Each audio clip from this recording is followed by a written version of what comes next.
Fala galera, sejam bem-vindos a mais um encontro remoto e hoje nós vamos falar sobre cálculo estequiométrico.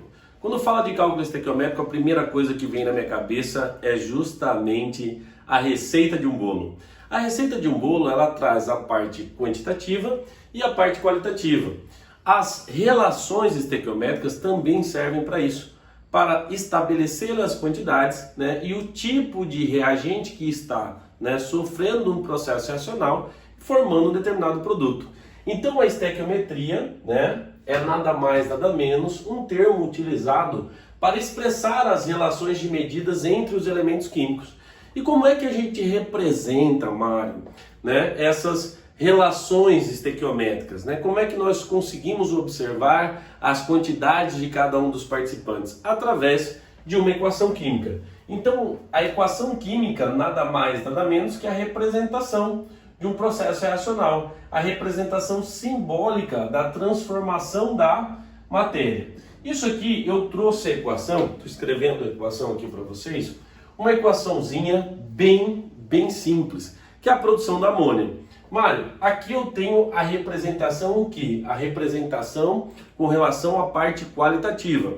Gás N2 reagindo com gás hidrogênio, formando aí a amônia gasosa. Galera, presta atenção. Aqui, a parte quantitativa, ela vem depois. Ela vem com um balanceamento. E o balanceamento ele pode ser feito de três formas diferentes. Pode ser feito por tentativa ou direto, pode ser pelo método algébrico ou pelo método oxo-redox. Aí você vai escolher e vai depender do tipo da reação. Aqui a gente consegue fazer através do método tentativa. Como que é esse método tentativa, professor? Você vai olhar para quem tem maior índice e vai colocar um na frente dele. Coloquei um aqui em quem tem maior índice, professor, que é esse númerozinho que está aqui embaixo. Só que quando você coloca um na frente do NH3, esse 1 vai ser aplicado uma distributiva. Então eu tenho um nitrogênio. Mas, professor, lá do outro lado eu tenho 2. Então, em vez de começar com 1, você vai começar com 2. Coloquei 2 na frente dele, passo a ter 2 nitrogênios aqui.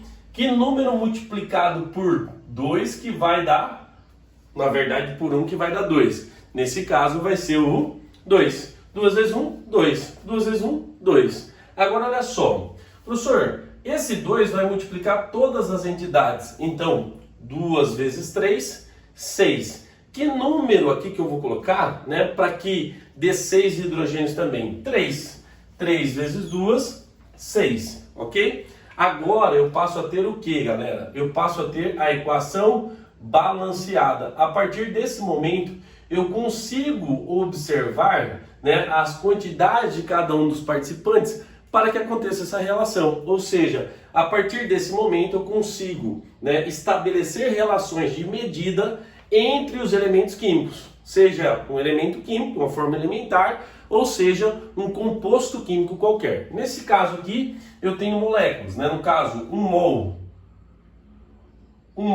de N2 reagindo com 3 mols de H2, produzindo aí, no caso, 2 mols de NH3. Assim, eu consigo estabelecer qualquer relação.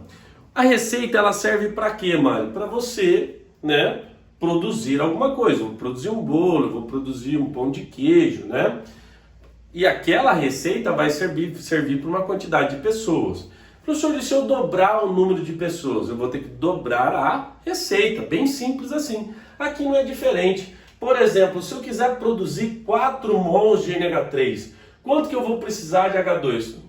Você faz a relação. Se com 3 mols eu produzo 2 mols de NH3, certo? Se eu quero 4 mols, o dobro de amônia, X. X é igual a quê? 12 dividido por 2. Isso é igual a 6. Ou seja, partindo disso aí, eu consigo estabelecer qualquer relação. Então a receita, galera, ela serve para quê? Ela serve para você estabelecer relações métricas com as quantidades, Ou seja, você vai ter quantidades diferentes, produtos diferentes, reagentes diferentes. Aqui é a mesma coisa. A partir do momento que você tem uma equação química balanceada, você passa a ter o quê? Você passa a ter as relações possíveis né, que os elementos podem ter para produzir determinados produtos. Beleza? Para que produtos sejam formados, né? Tranquilo até aí, galera? Show! Essas relações, elas podem ser chamadas, vamos colocar aqui para vocês visualizarem o slide. Ó, essas relações, elas podem ser chamadas de relações estequiométricas referenciais, que é o caso do mol, né? E as relações secundárias, relações estequiométricas secundárias, que vai envolver a massa molar, que vai envolver o volume desse gás, que vai envolver a quantidade de molécula de cada uma dessas espécies químicas que estão reagindo e que estão sendo formadas aí no caso, ok? Então, a referencial serve para quê? Serve como base teórica para que você encontre as demais, ou seja, para que você encontre as secundárias. Por exemplo, eu sei que a massa do hidrogênio é 1, né? A massa de um hidrogênio é 1. Só que como é hidrogênio gasoso, eu vou multiplicar por 2. Então a massa, né, da molécula, a massa molar, né, do gás de hidrogênio é 2 gramas por mol. Como aqui eu tenho 3 mols, eu vou multiplicar, ó, 2 gramas barra mol vezes 3. Quanto que vai dar? Vai dar 6. Exatamente a quantidade estabelecida na relação secundária. Aqui também, ó, galera, o nitrogênio, todos sabem, 14, como eu tenho 2 nitrogênios, vão dar 28 gramas barra mol. Como eu tenho 28, vamos colocar aqui, 28 gramas barra mol. Como eu tenho aí, né, apenas 1 mol, 1 vezes 28 gramas de N2. E de NH3 eu vou ter que calcular, né, 1 vez o nitrogênio e 3 vezes o hidrogênio. Então eu vou ter aí 14 mais 3 são 17. 17U, ou seja, 17 gramas barra mol, né? Como eu tenho 2 mols, 17 vezes 2, exatamente 34, ok? Galera, com relação ao gás, né, a parte gasosa já é constante, o volume molar corresponde a 22,4. Aí é só multiplicar 3 vezes 22,4, 1 vezes 22,4 e 2 vezes 22,4, né? Não diferente, a quantidade de moléculas também é estabelecida pela constante de Avogadro. E vocês sabem, né, que 1 mol corresponde a 6 sextilhões, ou seja, 6 vezes 10 a 23, no caso arredondado, né, mas é 6,02 vezes 10 a 23. Aí eu vou só multiplicar 3 vezes a constante, 1 vez a constante, 2 vezes a constante. O que eu estou mostrando para vocês aqui? A partir do momento que você tem a equação, né, que essa equação está balanceada, você consegue estabelecer a relação estequiométrica referencial. E aí vai depender do texto, da parte interpretativa. Vamos pensar aqui comigo com esse exercício aqui agora. Olha só, ele trouxe o mesmo exemplo, né, que eu coloquei anteriormente para vocês, né? Vamos imaginar aqui, ó. Ele fala assim, ó, que massa em gramas de amônia é obtida quando 60 gramas de hidrogênio reagem suficientemente com a massa de nitrogênio. Então, a reação química que eu tenho é essa aqui, ó, N2 mais H2 produzindo NH3. Essa é a minha reação, tá? Essa é a minha reação. E agora, professor, o que eu tenho que fazer? Eu tenho a equação, faz o balanceamento, monta a equação primeiro, depois faço o balanceamento. 3 métodos, escolhe o método que você sente mais afim. Aí você vai lá, 2 aqui, 1 aqui, 2 vezes 3, 6, 3 vezes 2, 6.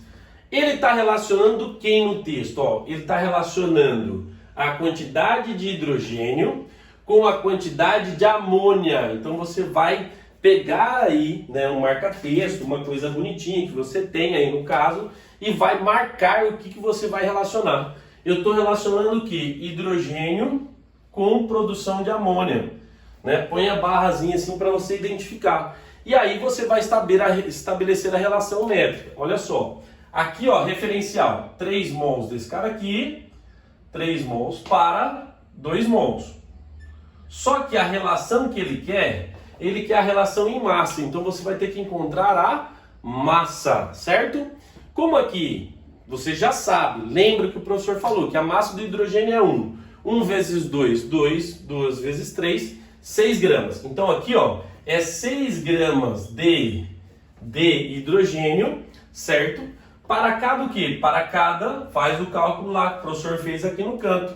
Vai dar 34 gramas de amônia.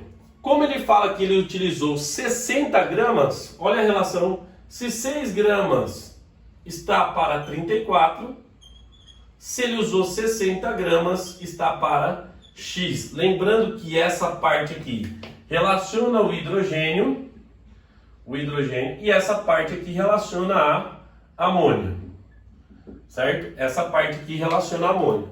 Quanto que vai dar, professor? Faz a regrinha de 3.